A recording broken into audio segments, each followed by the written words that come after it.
Gloria a Dios. Dios le bendiga, hermanos. Dios le continúe bendiciendo.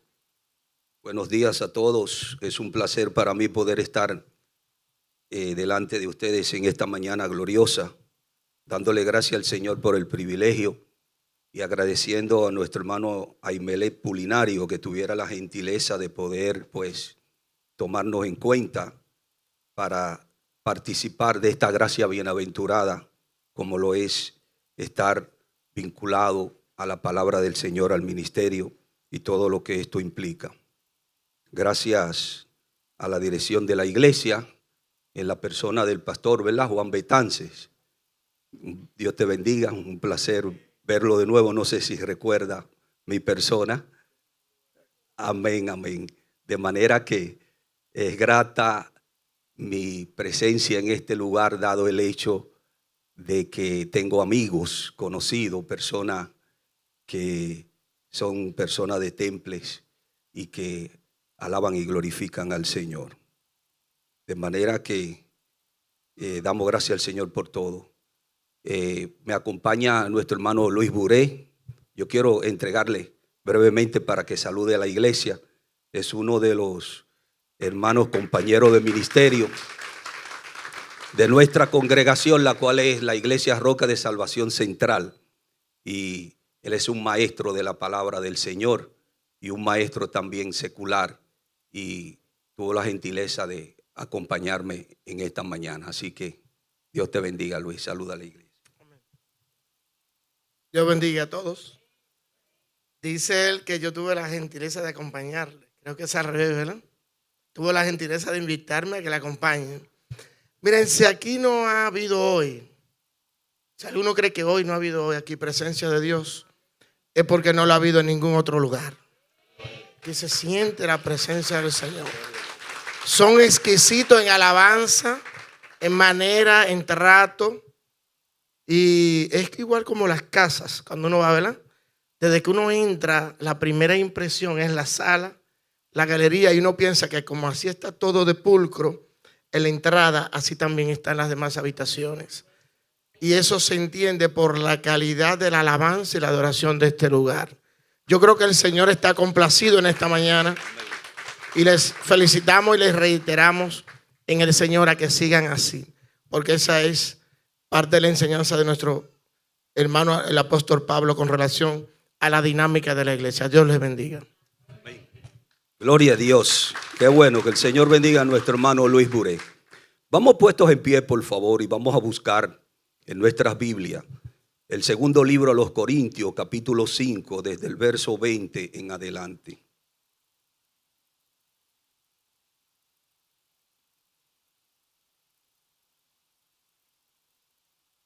Y cuando lo tengan con un amén, iniciamos.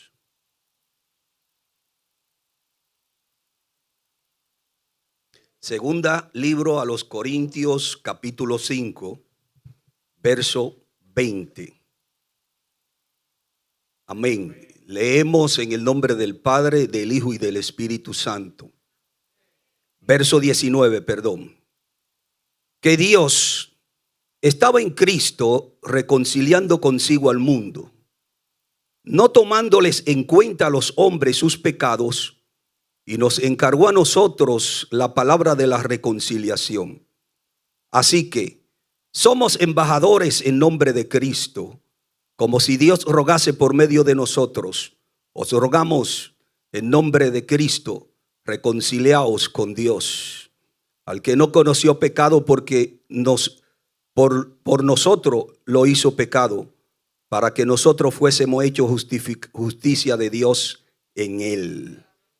Padre eterno, Padre bueno, Señor Dios todopoderoso, te glorificamos y te alabamos de una manera especial en esta mañana gloriosa. Mira, oh Dios, todo el servicio que ha estado presente a ti en esta mañana. Te hemos servido con las alabanzas, con las rogativas, con la súplica, con la presentación de nuestras vidas delante de ti. Ahora, Señor, como es la norma y la costumbre y la consejería de tu misma palabra, vamos, Dios mío, aleluya, a la consideración de lo que tú nos declaras en ella. Te suplicamos que tú obres de una manera poderosa porque sabemos por la misma palabra que solo tu Espíritu Santo puede sembrar, Dios mío, puede esculpir esa palabra en nosotros. Te suplicamos que obre y que todo corazón de piedra sea convertido en corazón de carne, y que toda mente y todo espíritu y toda alma sea receptiva en esta hora, Dios mío, como una esponja para absorber lo que es, Dios eterno, el cierre de este culto glorioso para tu gloria y tu honra y alabanza de tu nombre y de nuestro Señor Jesucristo. Sigue obrando, sigue rompiendo cadenas, sigue desatando ligaduras, sigue quitando oposiciones, obstáculos y malicia. Llama todo lo que esté impidiendo, Dios mío, aleluya, que alguien pueda dar el paso en esta hora. He quitado todo obstáculo y he derribado toda muralla de Jericó, mental, espiritual, emocional. Llama, porque tú eres Dios poderoso, que no te mudas, sino que permanece para siempre. Obra, Dios mío, en medio de tu pueblo en esta hora de una manera especial, y sella lo que es necesario, Padre, para detener toda hemorragia y toda corriente que succiona la vida espiritual de tus hijos, Señor. Aleluya, de aquel que tú has tocado y que ya ha llamado, pero que necesita dar el paso decisivo. En el nombre de Cristo Jesús te lo pedimos. Amén y amén. Gloria al nombre del Señor. Pueden sentarse. Aleluya. Bendito sea el nombre de Jesús. Obviamente, el quien escribe estas palabras es el apóstol Pablo. Y escribió a los corintios, que es el gentilicio que se identifica para asignar o para referirse a aquellos habitantes que eran en su momento de la ciudad de Corinto, allá en el Asia Menor, lo que hoy se conoce como Grecia, y que incluso esa ciudad como tal todavía existe. Y él pues le está escribiendo acerca de las grandes verdades y estableciendo doctrina con relación a lo que concierne a la obra del Señor y a lo que concierne a la gracia y a la misericordia de Dios en el proceso de los pasos que el Señor estableció de una manera puntuales para dar como consecuencia directa la asimilación, la gracia, el perdón y la misericordia que se había manifestado a través de nuestro Señor Jesucristo. En esta oportunidad él está hablando acerca del ministerio de la reconciliación. A la altura del verso 11, la Biblia Reina Valera le pone como epígrafe precisamente eso, el ministerio de la reconciliación. Por tanto, el tema bajo el cual vamos a hablar en esta mañana es reconciliémonos con Dios. Es importante nosotros tener un concepto claro de lo que significa la reconciliación. La palabra reconciliación viene del latín reconciliare y significa aquella persona que vuelve a la asamblea, que vuelve a la unión y que vuelve a estar en acuerdo con otras personas que en un momento estuvieron pero que se pusieron en desacuerdo. Y dice también que tiene una sección y un principio de carácter espiritual que implica más allá que el simple hecho de volver a estar en el seno de la asamblea o de volver a participar en el conglomerado del cual formó parte en una ocasión anterior. Y dice que la reconciliación se concibe dentro del concepto bíblico como el cambio, la transformación que se opera a través de volver a una relación entre Dios y el hombre basado en el cambio de posición del hombre a través de la obra redentora de Cristo. Todos nosotros, o la gran mayoría de nosotros, sabemos que la presencia de Cristo aquí en la tierra obedece a un plan, a un proyecto de rescate, de salvamento por parte de Dios a través de lo que el mismo Cristo declaró que Él vino a buscar, a rescatar y a salvar lo que se había perdido. Lo que implica que eso en una ocasión determinada, en un momento determinado no estuvo perdido, pero por alguna circunstancia se perdió se desapareció, ya no estaba frente a la vista de aquel que es su dueño y portador por excelencia, incluso creador, y que Cristo entonces viene a ese rescate, a esa redención. Bendito sea su nombre por siempre. Según la Biblia, en la obra del Calvario abarca 4 elementos que son fundamentales y de carácter universal. El primer elemento de eso es el rescate o redención, del cual acabo de hacer mención oportuna. También está la expiación o la purificación como segundo elemento. Y en el tercer elemento está la propiciación. Pero quiero detenerme un poquito a hablar acerca de la propiciación, porque es uno de los elementos especiales y en los cuales Dios puso énfasis especial para declararlo desde el principio, mucho antes incluso de que se manifestara la obra redentora en la persona de nuestro Señor Jesucristo. El propiciatorio era la tapa o cubierta, bendito sea el Señor, de lo que se identifica en el Antiguo Testamento como el arca, bendito sea el Señor, o la urna del arca del pacto. Y dice que este propiciatorio o esta arca era totalmente de oro y estaba con el objetivo de salvaguardar 3 elementos importantes que tenían una carga simbólica de significación espiritual, porque testificaban acerca de la intervención oportuna que Dios había hecho en medio de su pueblo Israel. El arca como tal contenía el elemento de el maná, una porción del maná que Dios había dado por cerca o más de 40 años, que fue todo el proceso de peregrinación en el desierto. Y desde que ellos salieron de la esclavitud de Egipto y comenzaron a caminar por el desierto, comenzó a fluir el maná y solo se detuvo a raíz de ello entrar a la tierra prometida. Y Dios le había dicho a Moisés: toma una porción de este maná, ponlo en un cuenco de oro y salvaguárdalo dentro de la urna. Pero también estaba el otro elemento, que era la vara de Aarón que reverdeció, que fue aquel testimonio grandioso de parte de Dios para testificar, valga la redundancia, del vínculo, de la relación que tenía Moisés y Aarón y esa familia en comunión con Dios para ser los guías y orientadores del pueblo y poder sacarlo de la esclavitud de Egipto. Pero estaba también dentro del arca el tercer elemento y el más importante, que eran las 2 tablas del decálogo, de los 10 mandamientos, que era la sección o la parte donde Dios le había declarado el porqué de la existencia del pueblo como tal y la diferencia que debía haber entre ese pueblo y aquellos demás pueblos que le circundaban, porque Dios lo había escogido como un pueblo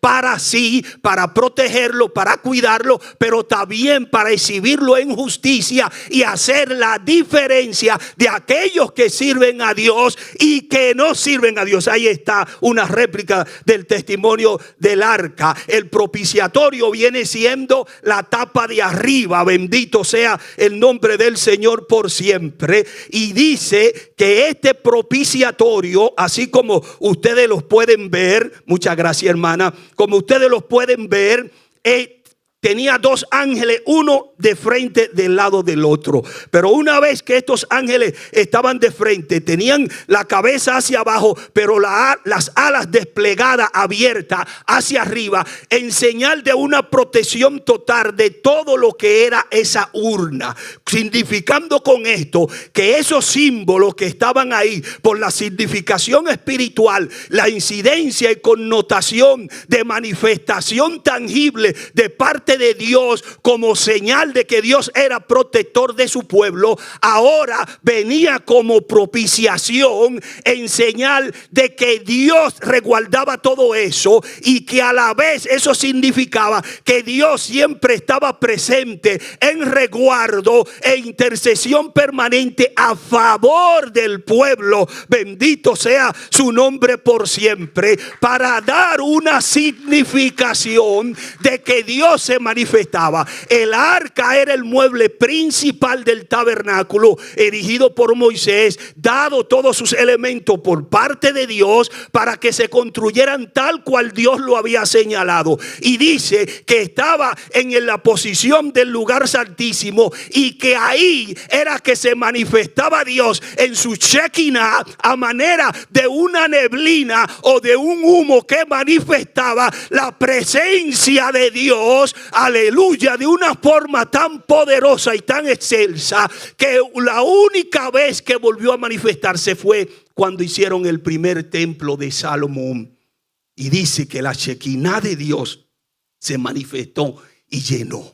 Por eso aquí se habla de propiciación, porque es un elemento de protección, de resguardo y de intermediación. Así como los ángeles estaban sobre la urna protegiéndolo todo, así también Cristo se ofreció para interceder y estar como intermediario entre Dios arriba y los hombres, entonces resguardados por Cristo debajo y Cristo en el medio, ahí cubriendo, aleluya. Por eso está la analogía de aquel que cubre a sus polluelos, así como la gallina los cubre, así Dios también cubre a los suyos. Y ahí tenemos a Cristo como propiciación de parte de Dios a favor de nosotros como un intermediario. Por eso en Primera de Juan 2:2 dice: y Él es la propiciación por nuestros pecados, y no solamente por los nuestros, sino también por los de todo el mundo. El Señor es grande, poderoso y maravilloso, y a Él sea la gloria y la honra. Ahí entra entonces la otra figura que también es de carácter universal, que es la reconciliación, que es el punto principal que queremos resaltar en esta mañana. La reconciliación tiene un carácter universal, al igual que todas las demás que le mencioné junto con lo que es la propiciación. Y es, como dije en principio, repito, una figura simbólica espiritual. Pero esto solamente es posible en virtud de la obra del Señor realizada en el Calvario. Y dice que a través de esa obra realizada en el Calvario, entonces la justicia, la santidad de parte de Dios ha quedado satisfecha y ya no hay ningún obstáculo que pueda impedir la gracia y la misericordia bienaventurada y bienhechora de parte de nuestro Dios a favor de todos nosotros. Bendito sea su nombre por siempre. Ahora bien, todas estas figuras son de carácter universal y general, lo que significa que es propicia para todo el mundo, pero hay una aplicación de eso que ha sido dado como gracia, como misericordia de parte de Dios a la humanidad, que tiene que ser de aplicación personal y particular. Y ahí es que entra entonces en vigencia que eso que ha sido entregado como gratitud, como gracia, como don de parte de Dios, tiene que haber alguien que lo reciba. Porque hay una mano que da, pero hay otra mano que debe recibir. Porque el regalo que yo ofrezco, si no es bien recibido, si no es apreciado y mucho menos si no es aceptado, por más poder y autoridad que tenga, no va a ser efectivo para ti porque tú no lo has recibido. Y se explica, y muchas veces trato de explicarlo en una analogía simple. Es como aquella persona que va al médico, que está enfermo, tiene una sintomatología, una patología, un malestar, no se siente bien, va al médico entendiendo que es el facultativo, que es aquel que tiene la capacidad de poder identificar qué le pasa. Entonces cuando éste viene al médico, el médico examina, diagnostica y receta, pero el médico le dice: tiene que tomarte esto o hacerte esto conforme a como yo lo he puesto ahí ahí, porque de lo contrario no va a surtir ningún efecto en contra de ese mal que te aqueja. La responsabilidad está a cargo ya del que ha recibido la orientación y la oportunidad y la gracia del diagnóstico oportuno con la debida medicación, y le dice: tómalo a tal hora, en tal cantidad, durante tantos días. Pero si el que está padeciendo no lo hace, no le va a surtir ningún efecto. Bendito sea el nombre del Señor. Por eso se hablan de elementos que son también de aplicación particular dentro de esa gracia general. Esos elementos espirituales de aplicación particular, de recibimiento personal, son el nuevo nacimiento o regeneración. Por eso testificaba el pastor acerca de una de las personas ahí. Solamente vi que él señaló, no sé con propiedad quién es, pero decía: he aquí va al bautismo, está dando testimonio, bendito sea el nombre del Señor, y prontamente él estará ya dentro de plena comunión en virtud de ese nuevo nacimiento y de esa regeneración.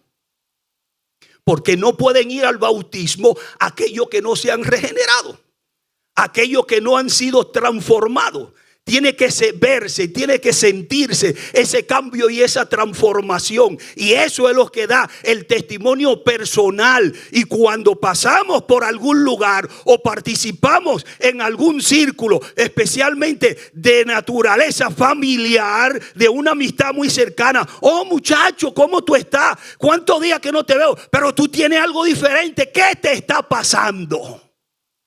Ah, que me convertí a Cristo. ¿Cómo? Aleluya. Porque eso se ve, el nuevo nacimiento, la regeneración. Ahí entra entonces también la justificación. Ya sabemos nosotros y estamos bien conscientes que hemos sido pecadores, que no somos nada buenos, y que aún estando arrepentidos, si no es por la misericordia de Dios, no podremos alcanzar. Pero nos sentimos satisfechos porque sabemos en nuestra interior, en lo más intrínseco de nuestro ser, que ciertamente Dios ha tenido misericordia, y solamente podemos nosotros dar gracias y cantar como estaba el pastor hace un momento, porque Dios es bueno todo el tiempo. Él es bueno y no nos cansamos de decir cuán bueno es nuestro Dios. Por eso dice una canción por ahí: ¿qué tiene tu espíritu que cuando me toca me hace temblar, me hace llorar, me hace cantar? Aleluya.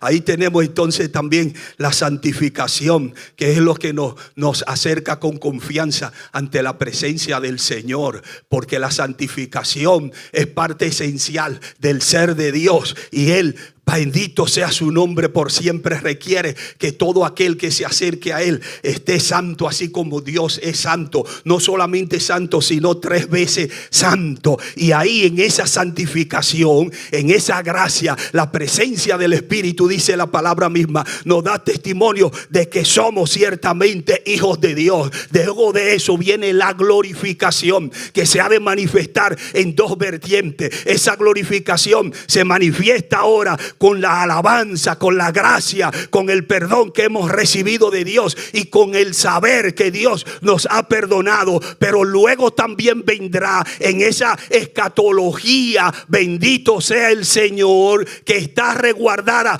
para los postreros tiempos, donde seremos transformados en un abrir y cerrar de ojos, y ascenderemos al toque de la final trompeta para estar siempre con el Señor. ¿Por medio a qué obra Dios? Por medio a su Espíritu Santo. Obra en cada uno de nosotros para salvación. Pero Él ha puesto también, una vez que hemos sido regenerados, una vez que hemos sido santificados, una vez que hemos sido justificados, una vez que hemos sido partícipe de la gracia y de la gloria de Él a través de su Hijo, nuestro Señor Jesucristo, entonces Él ha puesto en nuestras manos el mensaje de la reconciliación. Y a través de ese mensaje de la reconciliación es que ustedes y yo, de alguna manera, en esa cadena de producción de gracia y de misericordia que Dios ha dado a través del tiempo y del espacio, hemos llegado a formar parte de esta gracia bienaventurada. Porque alguien en algún momento nos predicó. Alguien en algún momento nos enseñó. No importa el nivel o capacidad académica o lo bien que lo dijo o lo mejor que pudo haberlo dicho. Lo sí efectivo es, aleluya, que hizo su trabajo. Porque la palabra de Dios dice y enseña que ella es tan poderosa que va, cumple el objetivo para el cual fue enviada y no vuelve vacía. Porque la palabra de Dios confronta y dice que es más penetrante que espada de dos filos, que discierne los pensamientos, la intención del corazón del hombre, penetra las coyunturas, los tuétanos, los nervios, parte el hueso, llega a la médula ósea del ser, y todo hombre que era desnudo delante de Dios por medio a la revelación de su palabra, y solamente nos toca humillarnos delante de Él o renegar en rebelión y rebeldía con relación a eso. Pero ella cumple su objetivo. Él ha puesto en nuestras manos el mensaje de la reconciliación.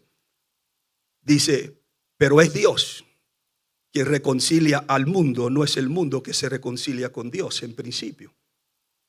O sea, dice, nosotros le amamos a Él porque Él nos amó primero.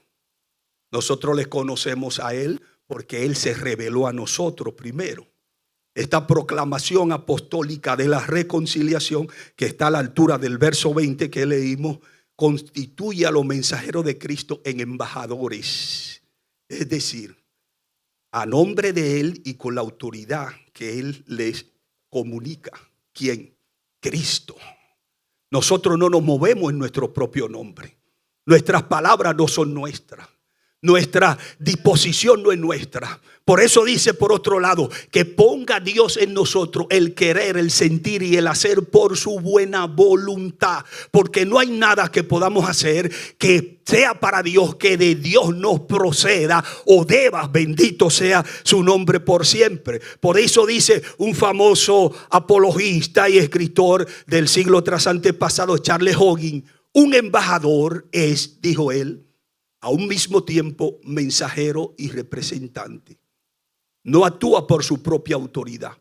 Lo que comunica no son sus propias opiniones o demandas, sino simplemente lo que se le ha ordenado que diga. Pero al mismo tiempo habla con autoridad.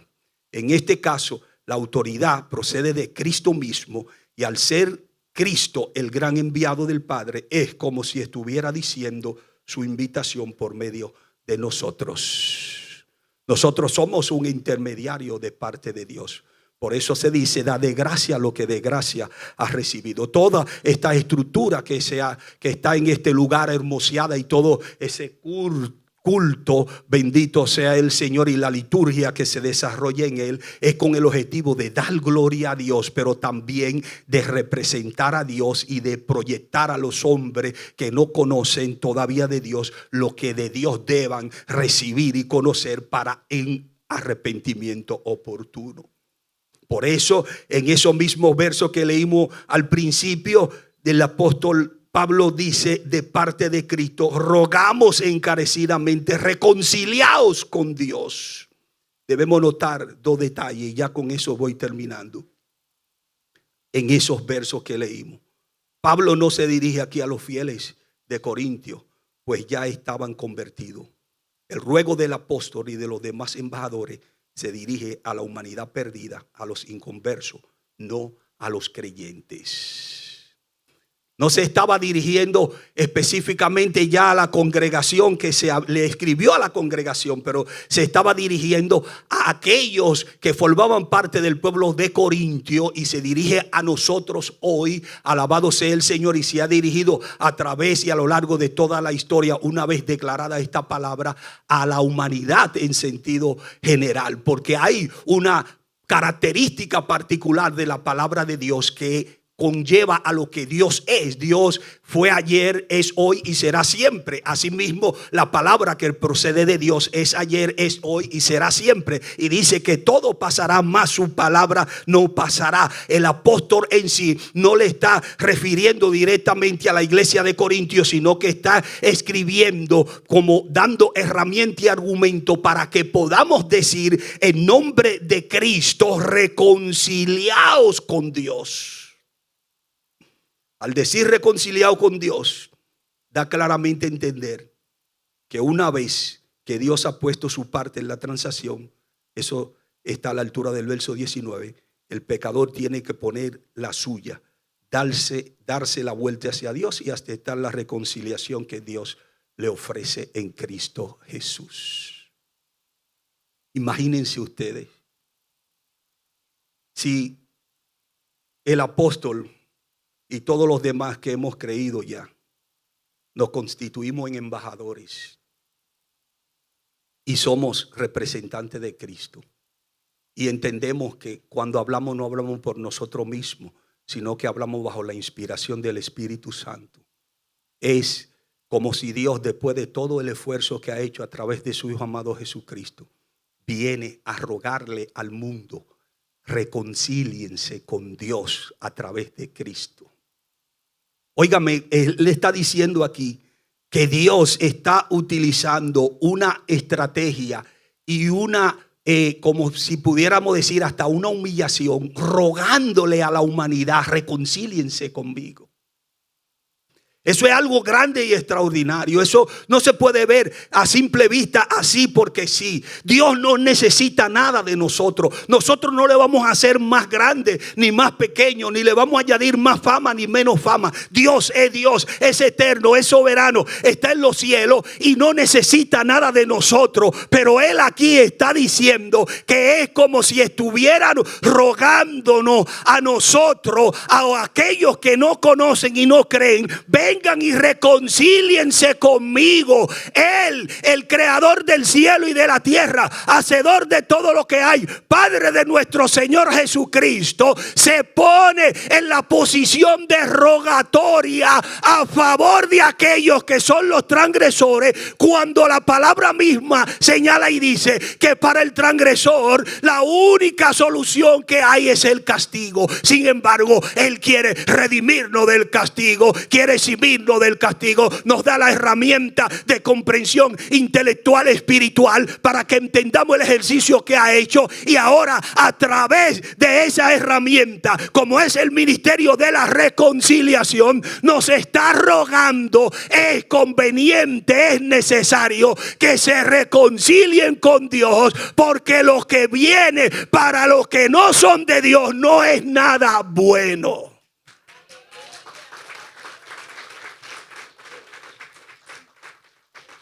De manera que ahí está ese ministerio de la reconciliación.